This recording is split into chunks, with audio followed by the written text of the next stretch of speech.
Content maker എത്തി മക്കളെ. Content maker content മൊത്തമായും ചില്ലറയായും ഉൽപ്പാദിപ്പിച്ച് അന്നന്ന് ബിഗ് ബോസ് വീട്ടിൽ പടച്ചുവിടുന്ന രതീഷ് അങ്ങനെ എത്തിയിരിക്കുകയാണ് നമ്മുടെ ബിഗ് ബോസ് വീട്ടിൽ. രതീഷ് പോയതു മുതൽ വൈൽഡ് കാർഡ് വന്നത് വരെയുള്ള എല്ലാ കളികളും കള്ളക്കളികളും കണ്ടിട്ടാണ് രതീഷിന്റെ ഇപ്പോഴത്തെ വരവ്. രതീഷിന്റെ കയ്യിൽ പയറ്റ് ജയിക്കാനുള്ള ഒത്തിരി ഇൻഫർമേഷൻ ഉണ്ട്. തനിക്ക് ഗുണം ചെയ്യാത്ത പഴയ സ്ട്രാറ്റജി രതീഷ് എടുക്കുമോ, അതോ പുതിയ എന്ത് സ്ട്രാറ്റജി ആയിരിക്കും രതീഷ് പ്രയോഗിക്കാൻ പോകുന്നത്? ബിഗ് ബോസ് വീട്ടിൽ നിന്നും അപ്രതീക്ഷിതമായി പുറത്താക്കപ്പെട്ട രതീഷ് ഇപ്പോൾ അപ്രതീക്ഷിതമായി തന്നെ ബിഗ് ബോസ് വീട്ടിൽ റീ എൻട്രി നടത്തിയിരിക്കുകയാണ്. ബിഗ് ബോസ് വീട്ടിലെ ആദ്യ ആഴ്ച കോണ്ടന്റുകൾ കൊണ്ട് രതീഷ് ആൾക്കാരെ വെറുപ്പിച്ചുവെങ്കിലും അതിലെല്ലാം ഒരു ഹ്യൂമർ സെൻസ് നമുക്ക് കാണാൻ കഴിഞ്ഞിരുന്നു. തന്റെ പഴയ ആ ഹ്യൂമർ സെൻസ് രതീഷ് വീണ്ടും പുറത്തെടുക്കുമോ? ഓരോ ദിവസം എങ്ങനെ കോണ്ടന്റ് ഉണ്ടാക്കാം എന്ന് റിസർച്ച് നടത്തിയ ആളാണ് രതീഷ്.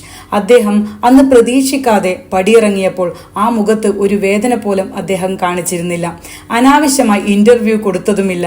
അതൊക്കെ അദ്ദേഹത്തിന്റെ സ്വഭാവം തെളിയിക്കുന്ന ഒന്നാണ്. രതീഷിന്റെ ഭാഗത്ത് കുറച്ചൊക്കെ സത്യമുള്ളത് കൊണ്ടാകാം രതീഷിന് വീണ്ടും ഒരു റീ എൻട്രി നടത്താൻ സാധിച്ചിട്ടുള്ളത് എന്ന് തോന്നുന്നു.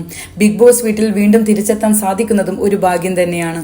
റോക്കിയൊക്കെ പുറത്തു കാട്ടുന്ന പ്രഹസനങ്ങൾ കാണുമ്പോൾ രതീഷിനെ നമിക്കാൻ തോന്നുകയാണ്. രതീഷ് പുറത്തു പോകാൻ ഒരു പരിധിവരെയെങ്കിലും കാരണം അൻസിബയുടെ ഒറ്റുകൊടുക്കലാണെന്ന് നമുക്കറിയാം.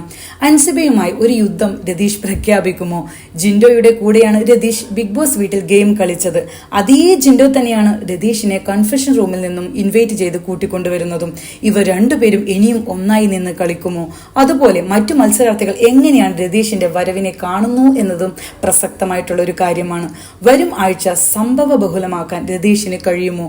അതോ സിജോയെ പോലെ ഞാൻ കാട്ടുതീയാണ് എന്നൊക്കെ പറഞ്ഞു വന്ന് ഒന്നും ചെയ്യാതെ ഇരിക്കുമോ? ഗബ്രികളുടെ മാത്രം കണ്ടന്റ് കണ്ട് എല്ലാവരും മടുത്തിരിക്കുന്ന ഈ സാഹചര്യത്തിലാണ് രതീഷ് ബിഗ് ബോസ് വീട്ടിലേക്ക് റീ എൻട്രി ചെയ്ത് വരുന്നത് എന്നതും വളരെ പ്രസക്തമായിട്ടുള്ള ഒരു കാര്യമാണ്. പൊതുവെ ബിഗ് ബോസ് വീട്ടിൽ എല്ലാവരും ഇനി എന്തിന് അധികം പറയാൻ വേണ്ടി വൈൽഡ് കാർഡ് വന്നപ്പോഴും ടാർഗറ്റ് ചെയ്തത് ജബ്രികളെ മാത്രമായിരുന്നു. ഇനി രതീഷും അതേ പാത പിന്തുടരുമോ, അതോ എല്ലാവരെയും ടാർഗറ്റ് ചെയ്യുമോ? അത് വളരെ ഇമ്പോർട്ടന്റ് ആയിട്ടുള്ള ഒരു ചോദ്യമാണ്. താൻ കണ്ടിട്ടുള്ള പഴയ വീട്ടുകാരും പുതുതായി വന്ന വൈൽഡ് കാർഡും ഒക്കെയുള്ള ബിഗ് ബോസ് വീട്ടിനെ എങ്ങനെയാണ് നമ്മുടെ രതീഷ് നേരിടാൻ പോകുന്നത് എന്നത് നമുക്ക് കാത്തിരുന്ന് കാണേണ്ട ഒരു കാര്യമാണ്.